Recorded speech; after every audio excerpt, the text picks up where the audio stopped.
Bonjour tout le monde, je me réjouis de nouveau d'être avec vous pour la manne fraîche. On va prendre un texte dans Matthieu 26, verset 7. Je vais prendre la partie du verset 6.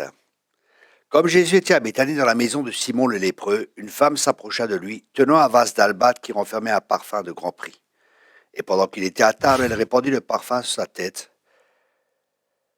Les disciples, voyant cela, s'indignèrent et dirent: à quoi bon cette perte? On aurait pu vendre ce parfum très cher et en donnant le prix aux pauvres. Le thème où j'aimerais commencer est le suivant. Comme Jésus était à Béthanie dans la maison de Simon le lépreux, une femme s'approcha de lui, tenant un vase d'albâtre qui renfermait un parfum de grand prix. Et pendant qu'il était à table, elle répandit le parfum sur sa tête. Waouh! D'autres traductions disent: une femme pécheresse s'est approchée de lui. Et c'est intéressant parce que le vase d'albâtre représentait toute sa vie passée.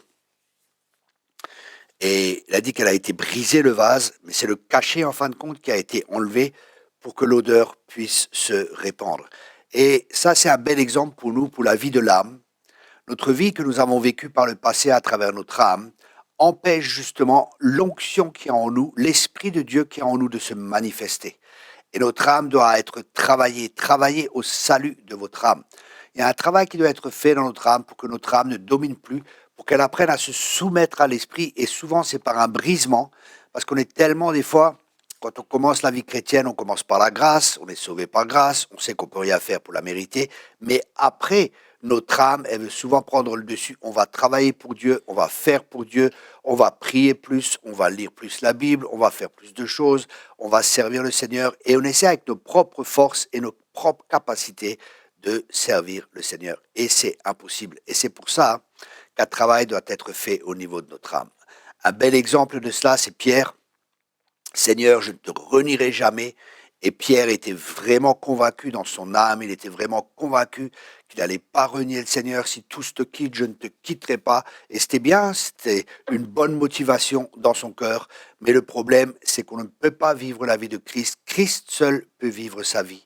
C'est pour ça que Christ est venu en nous pour vivre en nous et au travers de nous et se manifester au travers de nous.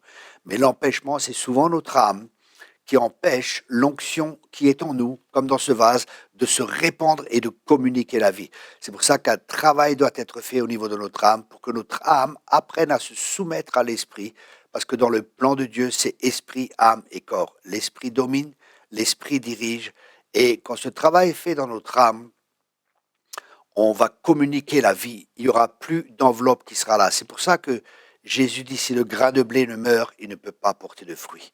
Et le grain de blé, il a une écorce autour. S'il ne tombe pas en terre et s'il ne meurt pas, il ne portera pas de fruits. En tombant en terre, la nature, la terre, l'eau, tout ça, va faire que cette écorce va justement être détruite et la semence pourra se multiplier. Et la même chose, c'est pour nous.